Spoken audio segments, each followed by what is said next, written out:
fan base got a lot to say about the Brian Schottenheimer hire at head coach, but the coordinators, I assume Schotty's going to be calling plays on offense, but are they closing in on their defensive coordinator out in Dallas? I think everybody has expected all along that it'll be Matt Eberflus. There's a process that they have to go through. I'm sure in the end that he will wind up being the guy. You know, the funny thing, on Friday night, Jerry calls and he starts going into this whole big, long explanation. You know, Brian Schottenheimer, he ain't nothing more than an assistant coach. He's never been more than an assistant coach. Everyone's talking about him and say, hey, why are they talking about him as my head coach? He's an assistant coach.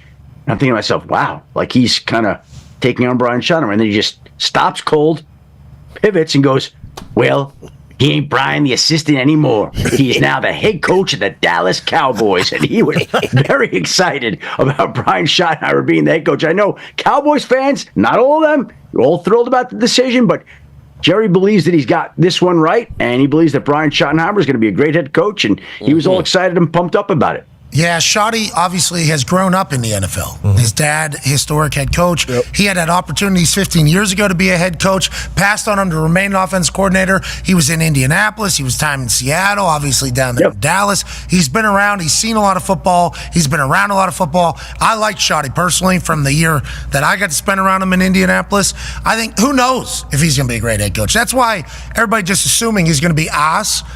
Is awesome. Let me tell you something. Because who knows if any of these guys are going to be head coach. Can I just tell you something? Picking a head coach is not altogether dissimilar from drafting somebody in the first round.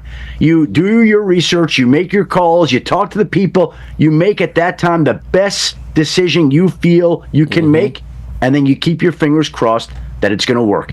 Because look at the track record of all the coaches who have been hired over the last 10, 20, 30 years, forever. Yeah. Every team always thinks it's hiring the next Vince Lombardi, and it doesn't work out like that. That's why there are 7 or 8 firings every year. Why the whole league turns over every 4 years. What was the number? $800 million paid to fired head coaches or something? Dead money. Yeah, dead money to fired head coaches and coaching staffs from around the NFL. It's really hard to find a good head coach. Dallas Cowboys fans say, well, Jerry didn't do. He didn't find a good head coach in Schotty. Who knows how he'll be? Now, Jerry Jones, Andrew Siciliano, shout out to Siciliano, reports that Jerry Jones says, this is as big of a risk as you can take. No head coach in his face. It's almost like Jerry's selling it to you. He's like, you're not supposed to hire this guy. Not supposed to hire this guy. It's almost like he's like, I found a guy.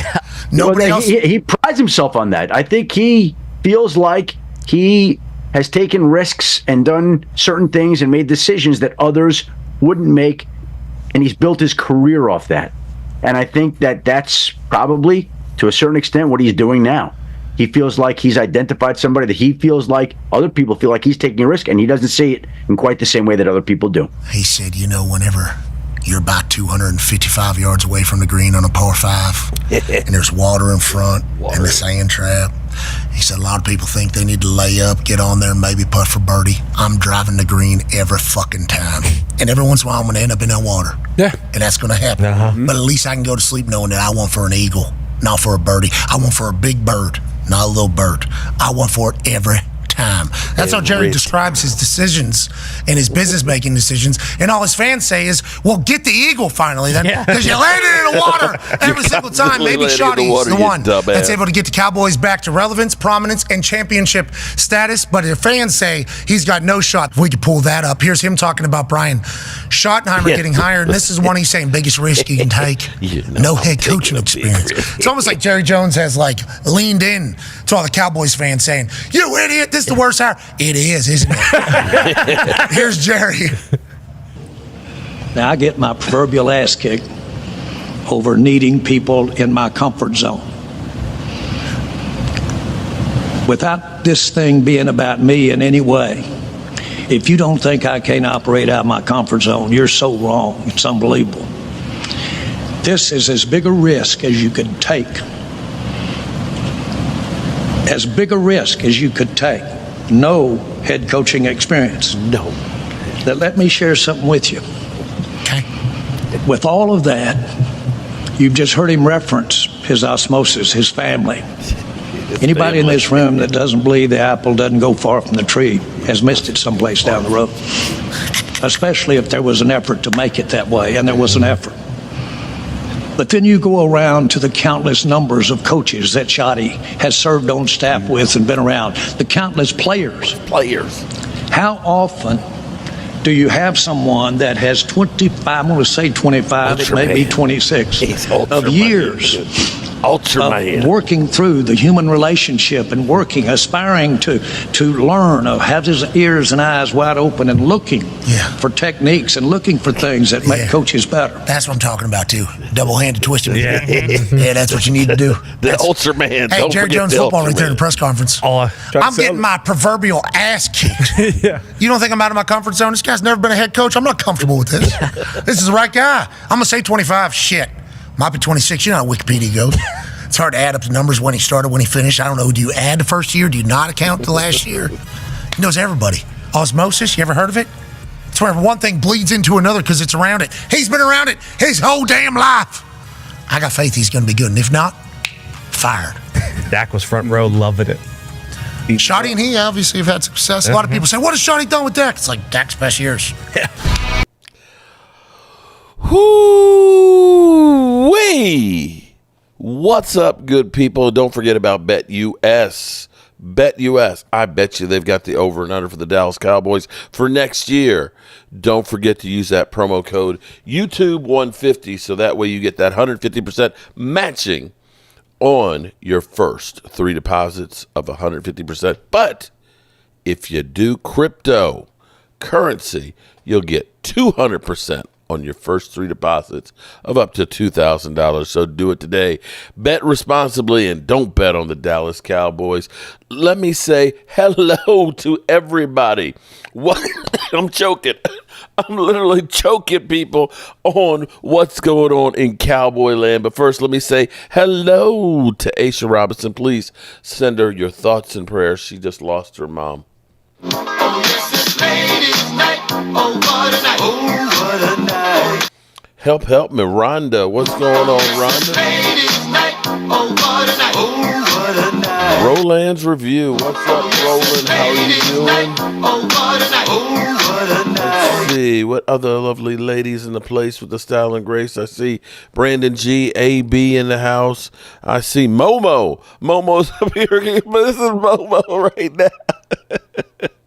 Okay, Logan Motorsport feeling happy. Yeah, we know you're feeling happy. Alan Williams, Derek Young, Logan Motorsports, Regina Green. Let me say, Oh, yes, it's ladies' night. Oh, what a night. Oh, what a night. let me give a special shout out to Regina Green. Regina is definitely checking out Cooking and Tailgating with Joe Boo, giving me some more tips about being healthier because she recognizes that we got to live a long time if we want to see the Cowboys win a Super Bowl again. With the shit that Jerry and Stephen and Jones, we might need to live for 100 years to see that next Super Bowl. So shout out to you, Regina. Appreciate you. Rome Mitchell, how are you doing? And let's see. I think we got everybody, all the lovely ladies. Mandatory Records. Sounds like a police thing there. Let's see. Momo still crying. And there we go. Mean Metal. All right, everybody. Welcome to the Joe Boo Sports live chat. Live stream here where we got the chat going on. I got Victor Bookins. I got Chris over there. And I got Aisha Robinson. Oh, no. Aisha Robinson. Yes. Her mother passed on Saturday. And definitely sending thoughts and prayers to Aisha during this difficult time. The Cowboys. Sadly,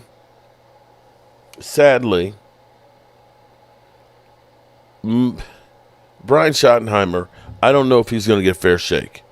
I think people are already so pissed off at the Joneses. They're mad about the season that was screwed up. And I got people who are saying that I'm just a snake oil salesman. People are so mad that they're literally killing me, and I didn't do anything. But, you know, Stephen Jones, I'm going to say that maybe there's a, you know, if this is a big if, because we're talking about Jerry Jones said all in last year and they didn't do anything. They went the polar opposite. Jerry turned around and said, you know, Clarence, here's your all in. Mark, we have a new special team coach, Nick from D.C. Are you ready? San Francisco friend of Schottenheimer. Yeah, and see, James, that's what I was going to actually say. Here is something a little bit different with everything that we saw transpire, okay? In a way, when I was taking my notes, it sounded like they were going to handle Brian Schottenheimer a little different than they did Mike McCarthy. And for those out there that want to say Mike McCarthy just sucks, I'm going to still go back and I'm going to pound on the table and say that the Cowboys did nothing in the 5 years that Mike McCarthy was here other than the draft to try and better the team. The only two moves that you can look at is you can say the Cowboys traded 2 fifth-round picks for Brandon Cooks and Stephon Gilmore, who was only here for 1 year. That's it. That's it. And we got rid of Amari Cooper. Everything else on this team and this organization was through the draft or signing undrafted rookie free agents. Now, not all of it was bad because, Eric Kendricks ended up playing for us pretty good. For an aging veteran, for $1.5 million, that was a bargain. You got to look at Turpentine and Brandon Aubrey, 2 great signings of USFL guys. But the highway is littered with Jordan Phillips. Allen Williams. Dallas has a new special team coach.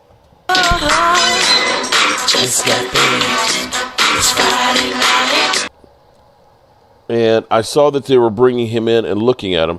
He now has an opening because I believe because Robert Saleh went back. So shout out to our new special teams coach, and let me pull that up here real quick because we're going to have a visit from Stephen Jones here explaining the difference here. Okay, so they keep breaking news while I'm doing my live stream. Cowboys hire former 49er defensive coordinator Nick Sirianni as special teams coordinator. Dallas Cowboys are reportedly hiring former San Francisco 49er defensive coordinator Nick Sirianni as their special teams coordinator, according to Tom Pacera. The 46-year-old brings special teams experience, having served as Jacksonville Jaguars special team coordinator in 2021. Sorensen was fired from the 49ers, as reported by NBC's coach, but the team was hoping to keep him as an assistant on the staff as they explored other options for a defensive coordinator position. As a former NFL player, Sorensen was a defensive back for 10 seasons from 2001 to 2010, playing for the St. Louis Rams, Jacksonville Jaguars, and the Cleveland Doo-Doo Browns. He also served as defensive coordinator for the 49ers for just 1 season before parting ways. His coaching career began in 2013 as a special team assistant with the Seattle Seahawks, where he later transitioned to defensive back coach. During the 24 season with the 49ers, the defense ranked 8th in the league in yards allowed, but struggled with keeping teams out the end zone, ranking 29th in points allowed. This contributed to the 6-11 record, causing them to miss the playoffs after reaching the Super Bowl the previous season. 49ers hired former New York Jets head coach Robert Saleh as defensive coordinator last week, quickly replacing Sorensen with a familiar face who had led the 49ers from 2017 to 2020. The move came after Kyle Shanahan hinted that it had been tough for Sorensen to adjust to San Francisco schemes. I think people adjust to schemes, and I don't. And I think you have to adjust too, depending on your personnel, Shanahan said in the exit interview per Nick Wagoner. And I think that it was a tougher thing for us this year. Just going into the season, it was a little bit harder than the past seasons and some of the injuries we had. I think it made it really tough for Nick. So, this is what I'm going to say before we learned that he was being hired, is a good thing is it seems like this isn't just the Cowboys saying, you got Kellen Moore, Mike McCarthy when you got here. This is your staff, and you're going to coach that guy. It seems like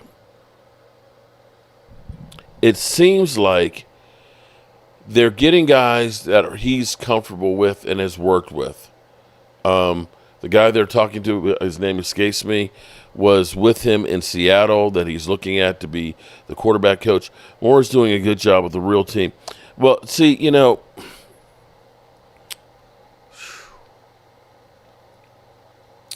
This is what drives me crazy. What drives me crazy is automatically, and I think this is because people play Madden. When you play Madden, you're just basically focusing in on, the wide receiver, the tight end, the running back, the quarterback. And you don't really think about the offensive line and defensive line and all these things here, but that are key. And see, people will look at it and just say, it's just Dak. We can just, like fantasy football, we just plug in a new quarterback and we're going to be fine. But see, football doesn't work that way.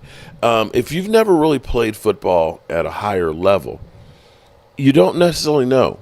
Because, see, most people, when they watch a football game, they'll see the quarterback get the ball snapped to him, and they'll see him either hand it off or him throw it to a receiver, and they'll just see the receiver catch. And they don't see the million things that have to be choreographed in there.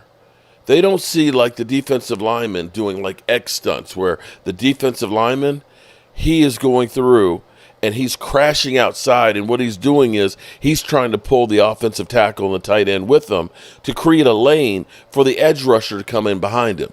If you're an offensive lineman, you got to recognize this and understand I got to hand him off and I got to take the guy that's coming around. And if he misses this, it doesn't matter what the quarterback's doing because that guy is now a free rusher. You have to understand that when you get to the ball, when the quarterback goes through there and he calls out this whole play, which is instructions for every person on the field, whether the wide receiver's on the right, if he's going in motion, if he's on the left, is he tied, is he back off the ball, tight end going in motion, are we going to shift? Is the defense now, instead of being in a 50 defense, they're in a 40, and so now we got to change the hole that the play is going in? All these things happen before the snap of a ball. And if one guy fucks it up, the whole play's fucked up. But see, people don't recognize all of these moving parts that happen. If you got an offensive lineman that's constantly jumping offside, now it's 1st and 15, okay? Now it's 1st and 20. It's holding. 1st and 25. That it changes what you're doing. If you cannot run the football, you become one-dimensional. As a defensive lineman, Dallas Cowboy girl, watch out. She's going to be telling you to kiss her ass in a minute. Stacy White. What's up, Stacy? Hey, wait a minute. Wait. Do we have the angry Cowboy fan in the house? What's up, angry Cowboy fan? I can't get my deepest voice as deep as you. And actually, I don't have sunglasses either. I just got like reading glasses. I can put the reading glasses on and try and get the deep voice like that, but I don't think that's going to quite do it. But anyway, that's what people don't necessarily understand. And if you have a good offensive line and you've got 4 or 5 seconds to throw, it's a lot different than if you're getting a free rusher coming in at you and I've got to try and duck and move out of the way and keep my eyes on field and be able to hit a guy in motion. It's not easy. It's not easy. Okay? It's not. It's like me trying to do angry Cowboy's voice. It's not easy. But now you know what I can do though. You know what I can do. Well, you guys have to understand here. We got Brian Schottenheimer, and we recognize that we need to have players. We were humbled because we had depth issues last year, and we've got a lot of work to do here between the salary cap and getting players here that we need, that we know are going to be successful through the draft and free agency. And we're ready to go ahead and get behind Brian Schottenheimer and try and do the work and things to collectively get this together. We're going to do things a little bit differently than we did with Mike McCarthy because we really believe in what we're doing here. And, my dad, he didn't really want to get Brian Schottenheimer. He actually wanted to get Deion Sanders. But see, you got to understand here, the last time Deion Sanders was here, and I told my dad, Dad, you made me the capologist. I literally don't know what the hell a capologist does, but you made me that guy. And I figure saying we can't afford Deion, was the right thing to do. I literally threw you against the wall. And Dion, he looked at me and he literally told me, if you ever mess with my money again, I'm going to kick your teeth in. And so, be honest with you, Dad, I told you, I'm scared of Dion. If you bring Dion in here, he's going to knock the shit out of me. And, Dad, you know I can't fight. You know I can't fight. Matter of fact, if it weren't for you, Dad, I wouldn't have a job. So we figured we got to make this thing work with Brian Schottenheimer, because if it doesn't, you know, Dion's the next man up, and I just can't do that. So we're here to get this thing together. We're going to get behind him. We're going to get to work right now, and we'll see what we see with free agency.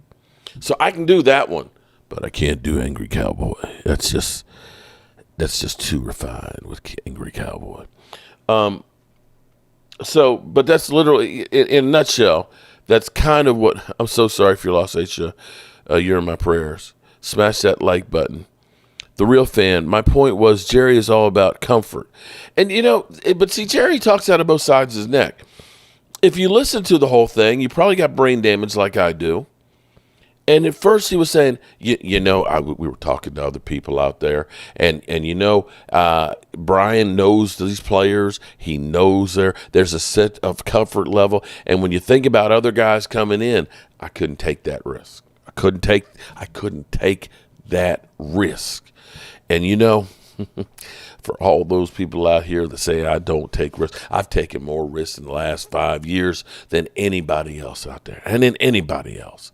And here it is, we got Brian Schottenheimer. He's got no experience as a head coach. This is a lot of risk that I'm taking right here. This is a lot of risk because he is now the coach of the Dallas Cowboys. And if you don't believe that I'm taking a risk, well, I don't know what to tell you, because it's risky, damn it. I'm taking a lot of risk here.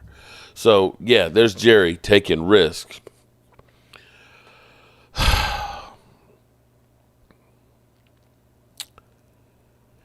But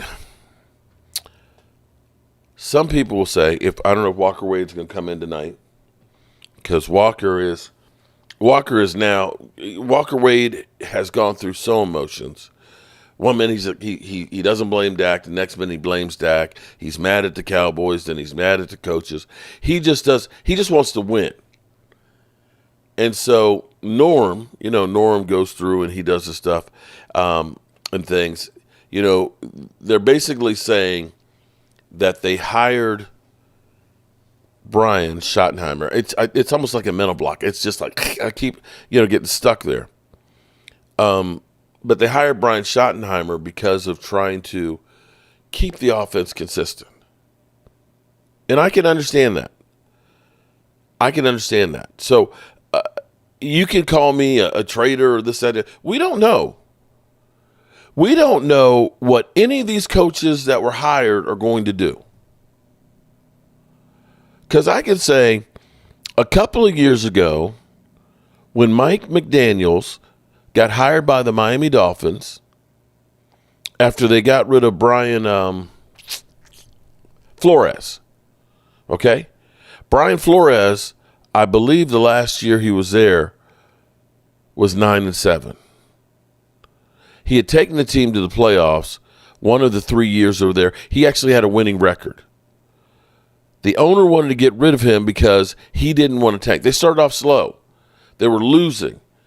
And he got the team turned around, and they were going in the right direction, and they said, you know what? You're fired.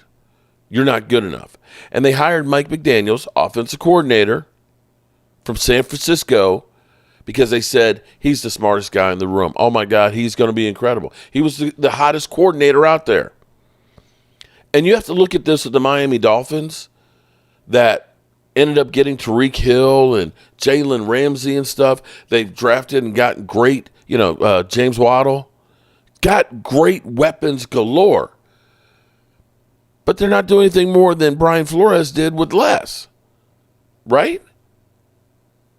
So who's to say that Aaron Glenn going to the Jets is going to be successful? Because Robert Saleh was the latest guy that was the hot coordinator that went to the Jets, and now he's back to being defensive coordinator. Who's to say that Ben Johnson going to the Bears, which is a pooch screw, is going to be a winner. Because I got to say, the Lions are Johnny-come-latelys. They've been good the last 2 years. But Brian Schottenheimer actually has more experience than those guys do. Now, I don't know if that'll work out. And this is not where I have a problem. I think Brian Schottenheimer is no more riskier than Ben Johnson or Aaron Glenn. I don't. I certainly would rather have him than Kellen Moore, because now, you know the funniest thing about us Cowboy fans, or some of y'all fans are conflicted. Because when we have people here, I want that guy gone. He sucks ass, man. He's a freaking idiot. You said that about Dan Quinn. Dan Quinn's an idiot, man. He threw the game, against the Packers, man. He sucks, man. He's all of our problems. You said that, right? You said that, right? Then he's gone. Then you want him back. Some of y'all, oh my God, we should never fire Mike McCarthy. But maybe in some regard, I'm not trying to defend the Joneses. But what happens a lot of times is if you have not been successful, there's the 5-year rule, which is typically why coaches get a 5-year contract. In 5 years, you should have time to get your coaching staff together, get your players that fit your system and implement it and start winning. If you haven't started winning within that 5 years, very few coaches end up winning it all after 5 years. That's a fact. Andy Reid got stale in Philadelphia. The best thing that happened for him and Philadelphia was that they parted, and he went to Kansas City and is now looking like one of the greatest coaches in football. That happens. And it probably was time for Mike McCarthy to go. Now, you got a quarterback. You can hate him. You can say he's a bum or a turnover machine, but that's not what he was in 2023. He led the NFL in touchdown passes, and 2 years before that, he was tied with Pat Mahomes and Aaron Rodgers won the MVP with touchdown passes. If the Cowboys just get back to that offense of 2 years ago when Dak Prescott was healthy, then that's pretty good. And so keeping Brian Schottenheimer there may not be the worst idea. I'm going to say the fact that you had majority of your offensive players that aren't free agents there in the press conference supporting him says a lot. And I will say the fact that the Cowboys, I still can't believe that Brian Schottenheimer actually opened up the press conference. Not Jerry. Every time we go to training camp and it's the season opening press conference, they got everybody sitting up there, it's always Jerry. Welcome, everybody. We are here. We're here at training camp at Oxnard. We just love it, things. And, we them Dallas Cowboys, and when we've gone all in and we're getting this shit together here, we're going to have a great camp. It's always Jerry Jones first until today. I hear you. Delusional, stop selling. Hey, Momo, shut the fuck up. Momo. Hey, Momo, take your ass out. Take your loser ass out of here. You see how, he's got to leave now. Look, you see that? Oh, I just got him on black. Oh, wait a minute. I'll be right back. I got to leave right now. See how them Commander fans are? Oh, there's no rivalry. We're superior. We're superior to y'all. Y'all just. Remember, I'm the fucking one who calls the shots. And you better pay me the respect that I gave your brother, or we're gonna have a problem. Now get the fuck out of here. Now get the fuck out of here. Now get the fuck out of here. Momo, take your ass out of here, bro. No offense. I love you, bro. I love you. But, listen. You got two choices.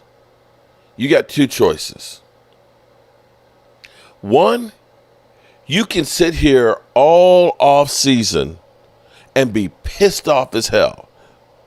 The Cowboys, they suck and everything else, right? Or you can wait and see what happens. See, here's the thing. I learned a long time ago. Worrying fixes nothing. Nothing.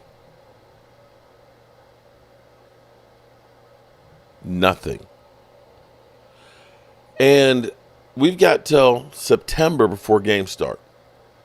Why am I going to waste my time and energy being mad about something I can't control? What if? Now this could be a disaster. It could be. Brian Schottenheimer could get out there and literally just that could happen. That could happen. But what if, having had the experiences that he's had with different head coaches, with Mike McCarthy, with Pete Carroll, and things like that, what if the players buy into what he's doing and he ends up being a decent coach? And what if Stephen Jones wasn't just blowing shit? Now, I'm going to say this. Because there's a difference between Jerry Jones. You know, we're going all in because I stay up late at night. I study the books and all that stuff. And you understand, we're the Dallas Cowboys, and we're going to be competing for that Super Bowl. You can believe it, because I will not. Okay, see, you get that. When he says we're going all in, you can cry bullshit. I don't believe it. You're lying. Here we go again. And maybe that's why Mike McCarthy came up with here we go, because it's kind of like, oh, here we go. Here we go with Jerry.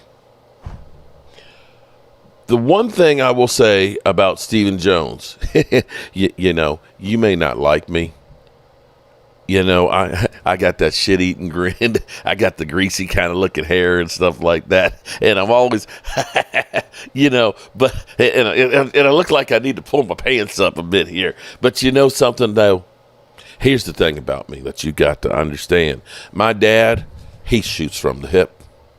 He'll tell you the things that you want to hear. He will literally sell you, if you're an Eskimo, ice. I've seen him do it.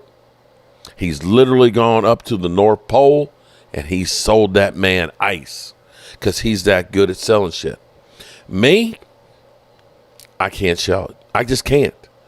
And when I say something, generally speaking, that's exactly what happens. And so when I said today that we're going to do things, let me get my notes here. We're going to stand behind him, doing things a little different than Mike. We're going to be putting people first in the draft and free agency, and putting our best for our quarterback. That I don't bullshit. I don't know how to bullshit. Believe me, I was trying to, you know, back in my days when I was looking for a girl, I was trying to bullshit, and I couldn't bullshit. I couldn't get a woman. I literally, I was trying to say, you know, you're the finest woman up in here. I've never seen something so gorgeous and stuff like that. And, you know, I'm the owner of the Dallas Cowboys. And I said, get your bullshitting ass away. So I just stopped. I can't bullshit. So I literally will just say it like it is. But seriously, you can at least take Stephen Jones's word, because see, when Jerry said last year we're going all in, you know, he kind of blew it away and said, I've never known my dad not to go all in, which is his way of saying we're not doing anything any different. When he says we believe it, because we didn't hear that today. We didn't hear the whole, no, we don't believe in free agency. That free agency is basically admitting that you know, messed up in the draft and you don't want to pay good money for average players. You didn't hear any of that today. You heard looking at free agency and the draft. Now, his mind looking at free agency might be, the third wave of free agents again being dirt cheap. But maybe in the end, oh my God, Rome. It's see when he Rome, you reminded me of stuff because I think I put that in my notes because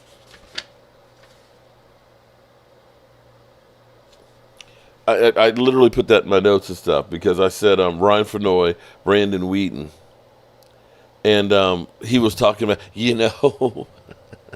that Brian Schottenheimer. He's got that whole family thing that's going on and everything else. And I said there's no better person to coach the Dallas Cowboys than Brian Schottenheimer. And that's when I started thinking, I can't wait to see that Ryan Fenoy get his first catch because he's got Dez Bryant in it. I started thinking about, that Brandon Wheaton, don't nobody throw a prettier pass than Brandon Wheaton. Because he sells the shit. He sells the shit. We know that. But the things I will say that are different, at least in my mind, at least I believe. And I don't know.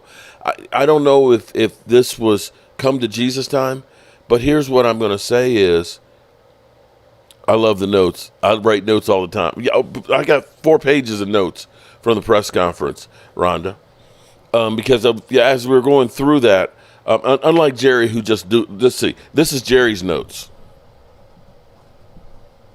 Look, this you'll see Jerry. That's Jerry Jones's notes.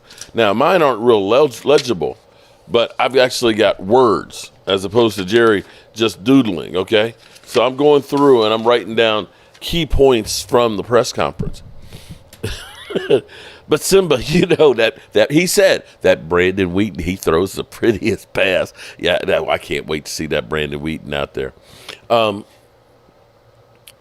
the difference that I see with Mike McCarthy, because throughout Mike McCarthy's career, with Aaron Rodgers, with Brett Favre, Joe Montana, everything with him is pass, pass, pass, pass. He is literally like 65 to 70% pass. He only passes because he has to. It's not because he wants to. And so it's not part of his DNA. Brian Schottenheimer, when he has been offensive coordinator, they've been balanced. And for everybody who's out there telling you, well, his time in Jacksonville was a disaster.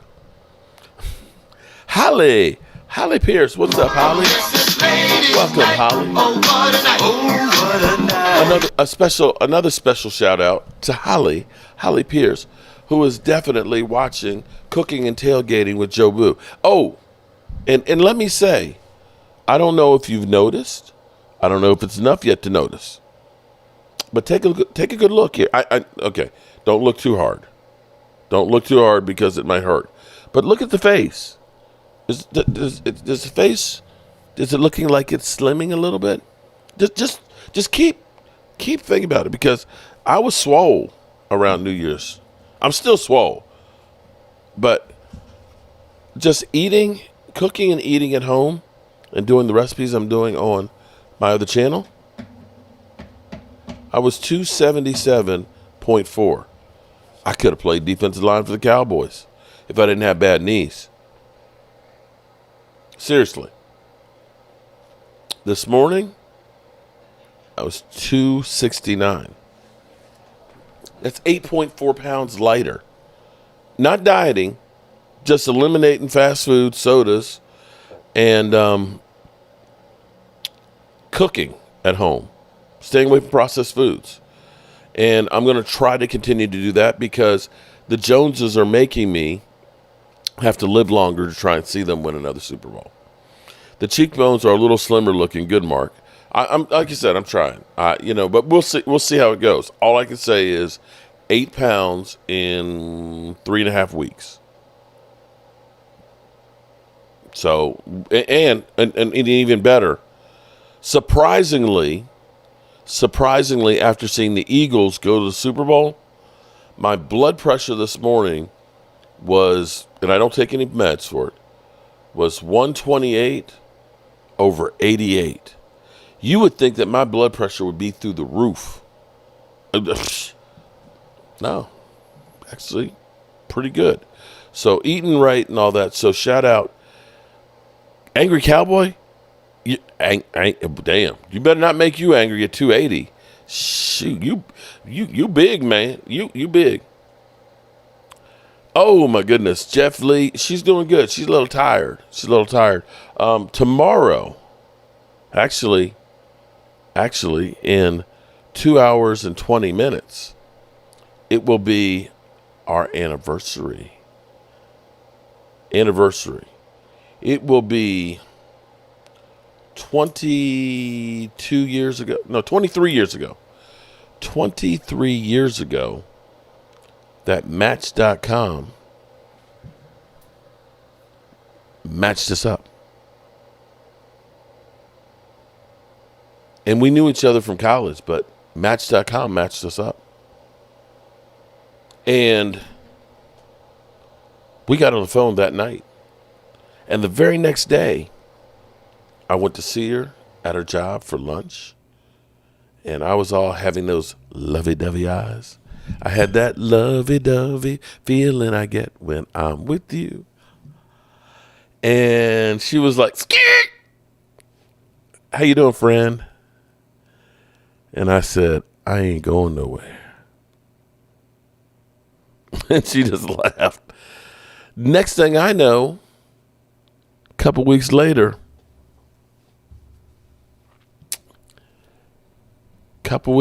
we were a couple.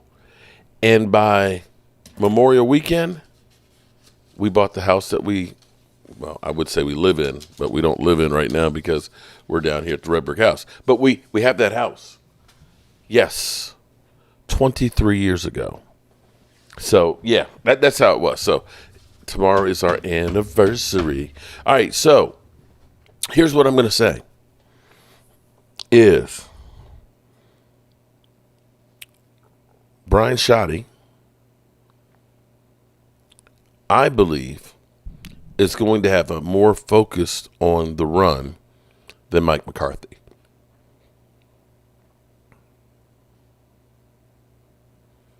I honestly believe that he will make it a point of doing that. What I heard from Brian Schottenheimer, where he's talking about pre-snap motion, where he's talking about using hurry-up offense, here's the thing. There's some things that Dak Prescott was doing really good that sometimes Kellen Moore would forget about. You know me. I am a 12 personnel guy.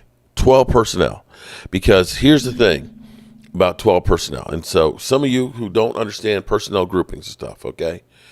When you say 12 personnel, the first number is the number of backs, okay? So if you say 20 personnel, that means there's 2 backs. If it's 12, that means there's 1 running back. The second number is the number of tight ends.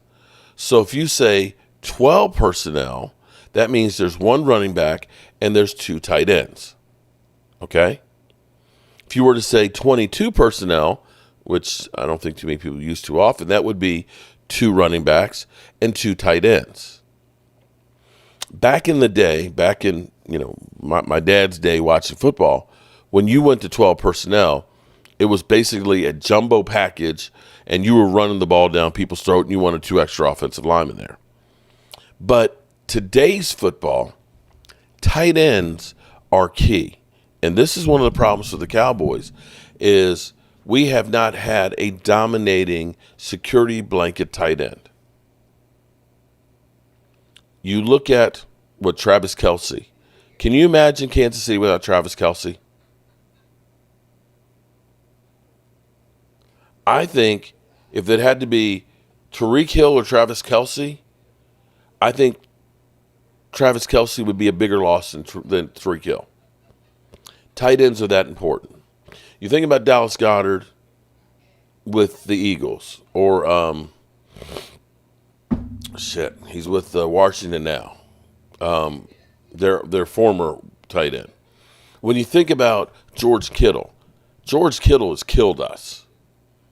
See, that tight end is a big body that can get across the middle and have mismatches. That's a big body that hopefully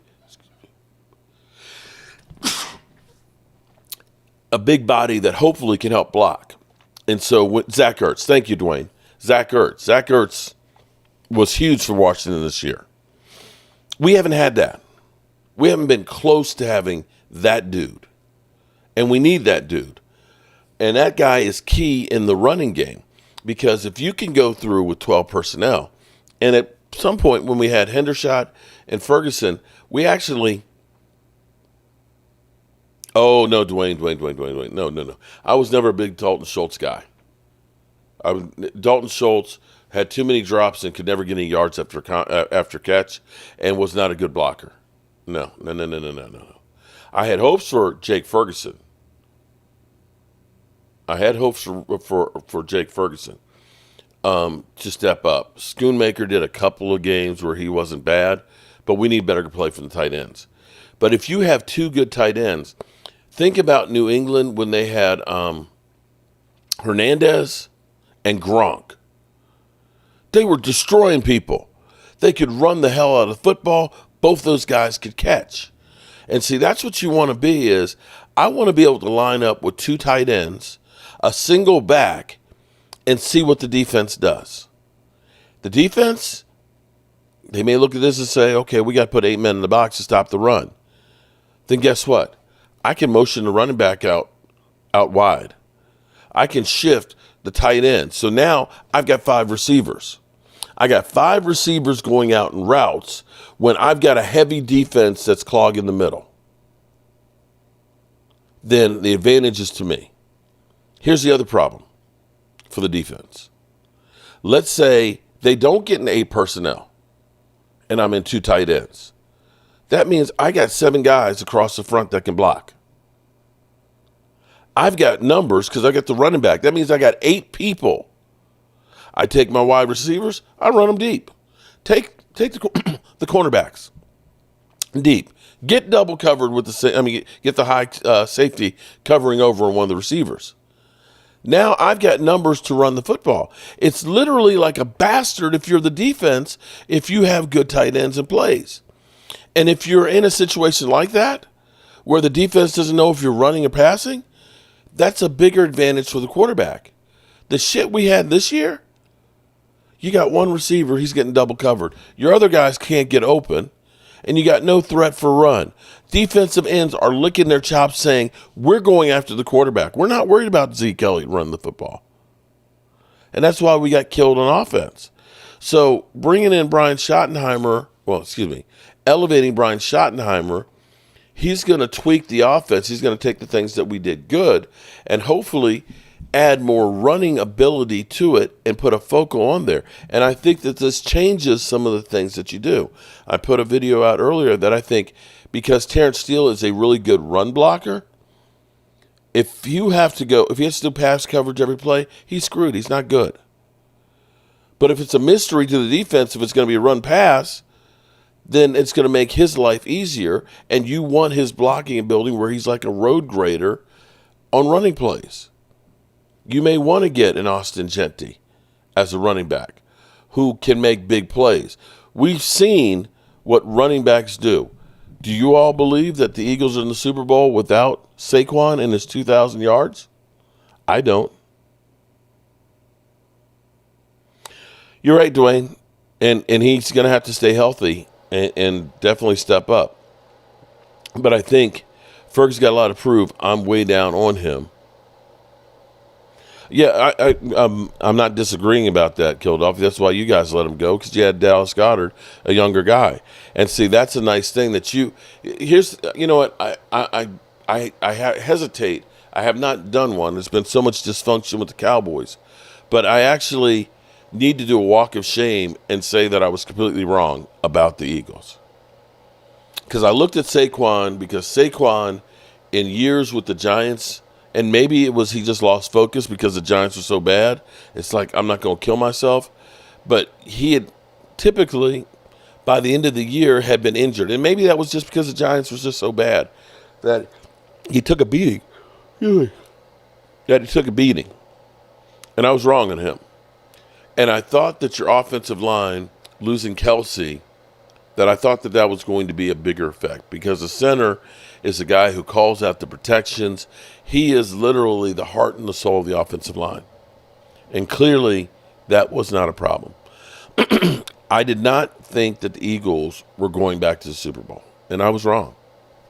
I can admit that I was way off. Maybe instead of looking with my brain, I was looking at with my heart because I can't stand the Eagles, and I don't want to give them credit. Just don't. I hate you guys. Congratulations, but I hate you. So, yeah, Barkley's a superstar. And you start to think, Woke Yusuf, F the Eagles. Good evening, Woke. And right, and that's the good thing is there are going to be good running backs that you can get. We could have got a good running back this year had we not traded for Trey Lance. And this is where, hey, Dirty Sanchez, this is where we can't make mistakes like we did. We can't be getting Trey Lance's, trading for guys like that to try and put pressure on Dak Prescott, because that's the reason why we did that. It's the only reason why we got him. And he's literally walking away after getting paid $5.3 million. Between his money and Zeke's money, you could have had Derrick Henry here. And that's mistakes that's on the Cowboys. I'm still not happy about the Cowboys not doing their work, but I do see some things that getting a coaching staff here together that Brian Schottenheimer knows, as opposed to Jerry Jones having Mike McCarthy come in and say, here's your coaches, and you're not calling plays and doing stuff, that maybe there's getting to be a little bit of latitude. And I will dare say, Cowboys True Blue. Oh, shit. Cowboys True Blue in the house. Shout out to Cowboys True Blue. Appreciate that so much. Here's the thing I will say. Some of this is my fault. It's Law Nation. It's Vosh. It's DMV. It is Game Time Brian. And you could go down the list of all of us YouTubers that literally shovel the shit for the Joneses. When we go to training camp and we tell you about how good, Ryan Fenoy looks, or Jalen Brooks. Oh my God, Jalen Brooks, it looks just as good as Jalen Tolbert. Man, those guys look great, man. And man, you should see what they're doing in practice. They're looking great, man. Oh my God. And the thing is we're not really looking at apples to apples. We're looking at guys in practice. Okay? Because we sitting here, I'm supposed to be the franchise player, and we're in here talking about practice. We sit there talking about practice. And we oversell guys. We tell you how good they look. We shovel the shit and make you, build up hope. But also on the flip side here, and I'm hoping we're learning some, that looking good in practice against our own guys and, where you're not tackling and stuff in real game situations is different than when you're playing on the field. But I will also say that maybe guys like me and DMV and Vosh and Law Nation and Angry Cowboy. Oh, wait. I got to get some sunglasses. Angry Cowboy. Guys like us that because we have been out here hounding Jerry and Stephen Jones and giving them shit. It felt like Jerry Jones was trying to defend himself today. We are getting into his head, and it's forced a response at least. At least he knows that we are unhappy. And he is feeling some of that pressure. So what we need to do is we need to damn the torpedoes and put more of that pressure on him. Let him know that we're tired of bullshit. 30 freaking years. 30 years, people. 30 years. Think about how much has transpired in 30 years, y'all. Think about how far cell phones have come. Think about MySpace. Hadn't even been thought of.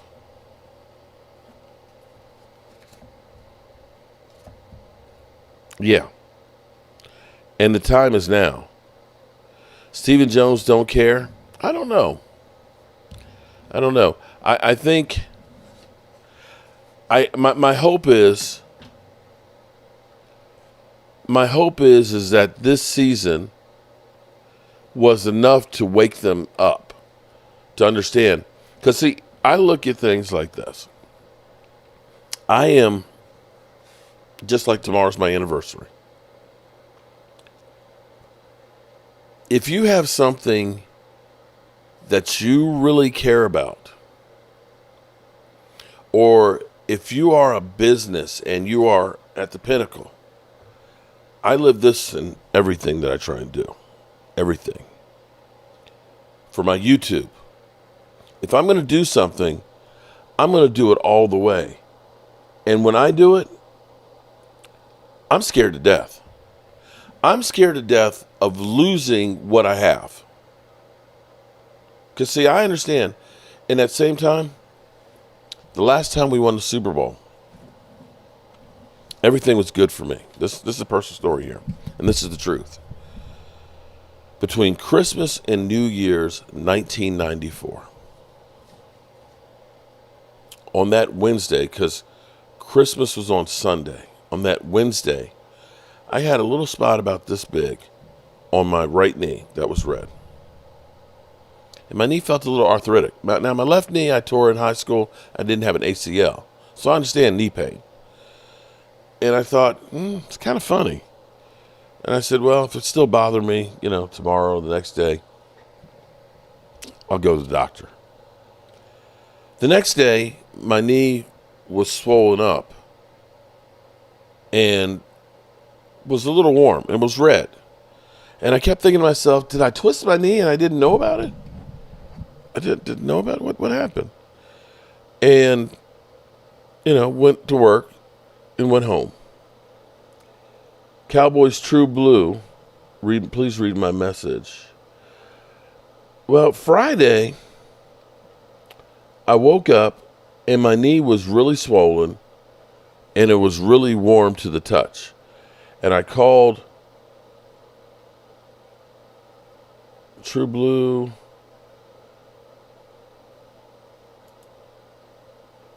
Mark, we are in a lot of trouble, brother. Jones' last interview should show you how our next season is going to look. No matter what we get in the draft, nobody will trust a new scrub coach. But you know what, Cowboys True Blue? The only ones we need to trust to coach are the players. The only ones that we need to trust to coach are the players.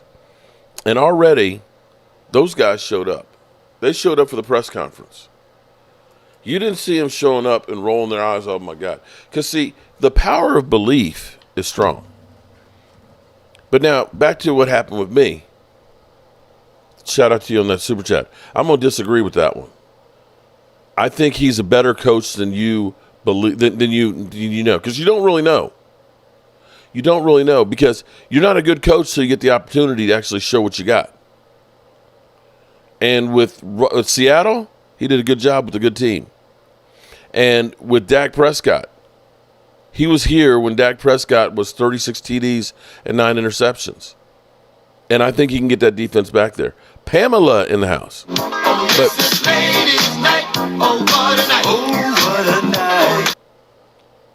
Well, we can agree. You know what, Cowboys, True Blue?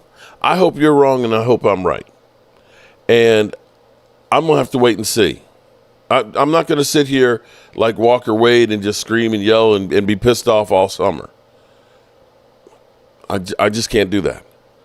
But that Friday, I called my doctor And I said, I need y'all to look at my knee. And they said, well, tomorrow is New Year's Eve. And we'll make an appointment for you Monday. We're closing the office early. And if it's really bad, go to the hospital, get some medication. We'll see you then.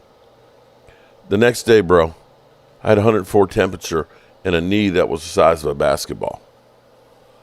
My brother carried me and my big ass down the steps, put me in the car, took me to the hospital. They literally rolled me in the back, put me on an ambulance, and sent me to a specialist at another hospital, where I was greeted at the door with about 15 people, including them, as I'm being wheeled down the hallway, them sticking a needle in my knee. Had 3 knee operations to save my life, and had to learn how to walk again. During that time, I lost a job that I really liked, and that was the end of my marriage. We were broken up within a year, and I had Michael and Michaela, my 2 kids, that were 5 and 7 to raise. So I understand that you can be going everything great, and all of a sudden, everything's gone like that. And so when I do YouTube, I'm excited. I'm happy. I'm happy as shit that I have 136,000 subscribers. Oh, there it is. 136,000 subscribers. But I know that shit can disappear overnight. That the shit that you're doing right now gets old. So you got to come up with something different, you got to come up with a funky chicken. You got to come up with a new way of doing things. You have to figure out how to keep people engaged, because 11 years, people, I've been on here. 11 years. How long do TV shows last? Typically, they don't. And see, this is the problem for the Cowboys. They don't recognize that what you did yesterday or last year still works today. They're not scared of no longer being the big kahuna. There's so many businesses or people that have made it that just think, I'm at the top of the world. It's always going to be this way. It ain't. And if you do not evolve, you will be the dinosaurs that are extinct. And that's what the Cowboys have to learn. They're still living and thinking that they can do the shit that they did in the 90s. Well, I hate to tell you, you don't have Jimmy Johnson. That shit that you're doing is old. Even with Mike McCarthy, the way he was running the offense this past year, it was antiquated.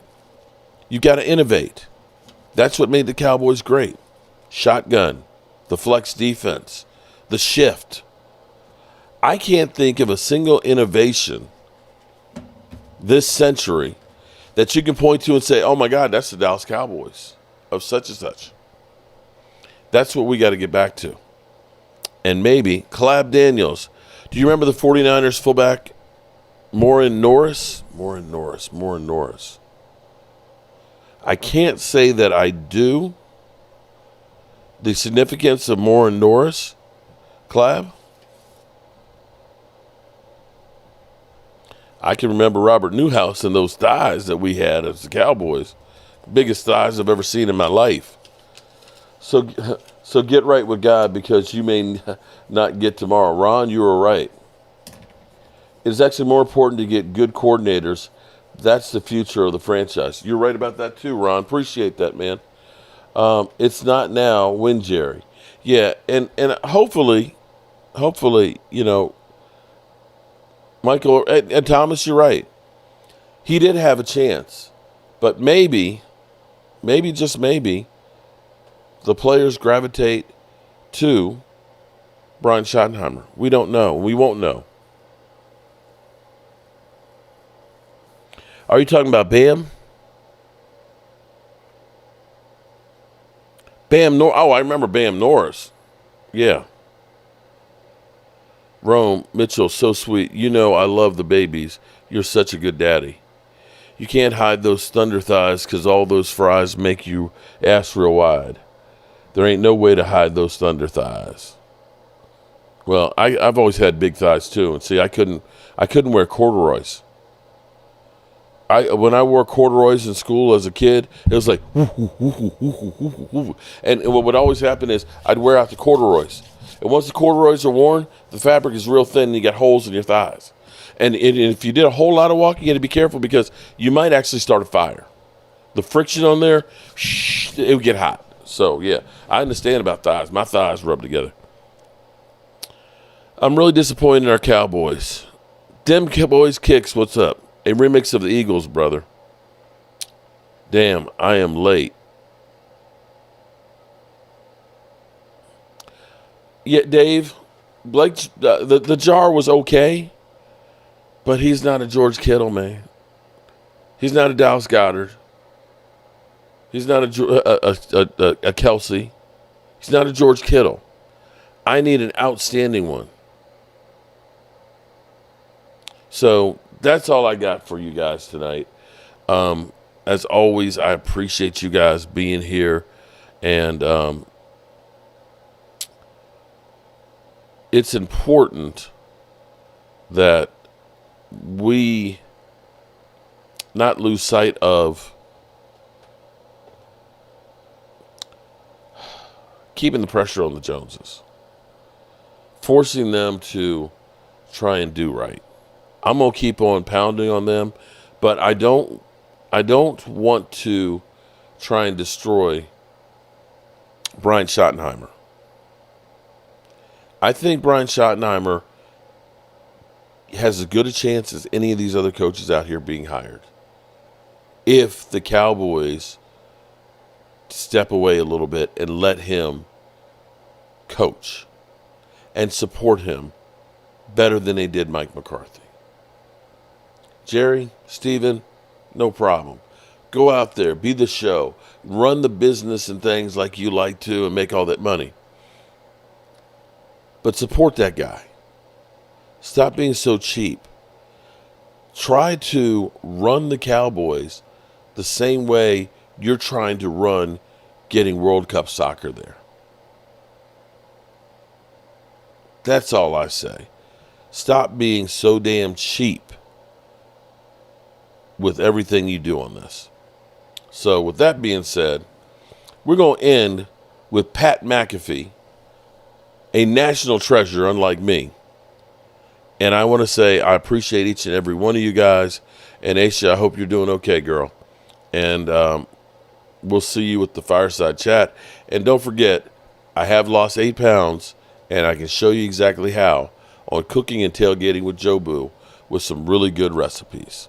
Peace. Oops, wrong one. Morning that involved a lot of very successful people, one of them being Jerry Jones. Oh, yeah. Jerry Jones speaking about his Dallas Cowboys in an interview with Peter King is fantastic. To Jones, there's no such thing as bad coverage of the Cowboys. Bad coverage makes the Cowboys human. And he is positive his fan base loves the human. Okay. Good to know. Yeah. My fan base loves the human that makes us human, and the human that makes us human is the Cowboys and the way we operate. Let me tell you a story, Jones says. To Peter King, warming to this topic, a few years after I bought the team, I'm out in Los Angeles, La La Land, my hometown, having lunch with David Hill. You know David Hill? David Hill, one of Murdoch boys, Australia man. Okay. And Ed Gorin. Okay, Ed Gorin, not Australian, actually from Carolina, I do believe, but pretty important, big swinging peckers at Fox Sports. At that time, there were a lot of negative headlines about the Cowboys. Michael Irvin was in the headlines. People were saying the owner's an outlaw. And so that day I told him, listen, I'm going to fucking tighten up the lid on this franchise. We're going to get control of this team. And David Hill, Australian man, one of the heads of Fox Sports, he jumped up and he said, "No! Do not touch my boys. They're television gold. Don't even fucking think about it." The foibles, the soap opera, the issues, they create interest. Yet in the Senior Bowl, I can't see what's next, but free agency, the draft, training camp, we always got something going on. People follow us year in, year out. Owner every year, every now and then gets it in the paper. It just adds to the interest. All of it. People love the Cowboys. Well, you're goddamn right, then. I'm going to force the Cowboys down everybody's throat forever. And that was the moment that the fucking Dallas Cowboys were on primetime television every single weekend. David Hill, Australian man, pretty high up, I believe, in the Murdoch world. Murdoch owns the Fox thing and is also the person being represented, basically, in Succession. Yes. Which adds even more intrigue to the entire conversation. This might be Tom Wambsgate. Yeah, it's going to be Wambsgate. But David Hill told Jerry Jones, like, no. You need to have the eyes of a network or the eyes of a business whenever you're looking at the Cowboys, because they're chatted about in every single regard. There was actually a rule that we were told by one of the heads of TV. And I'm just going to say heads of TV because this is one of the people that just created modern sports television. Yeah. All right, here you go. You get your topics that you think are big on the day. Then you go ahead and you hit LeBron James. Then you go ahead and hit the Cowboys. Then you go ahead and wrap it up with Tim Tebow. And then boom, we're back at the top with all the stories. And then guess who's back? Go ahead and hit LeBron James. Go ahead and hit the Cowboys. If Tebow's got anything, fucking hit Tebow. And then bang, guess what? You're back at the top. The only average watch time or listen time is 12 minutes. You're able to get everybody. If you have a 2-hour show, guess what? You actually have 8 shows because you have 8 15-minute shows. You have a 3-hour show, you have 12 shows. Look at what you're doing. This is just basically what it is. You do this, the daily hot topics. By the way, if LeBron or the Cowboys or Tim Tebow are a part of the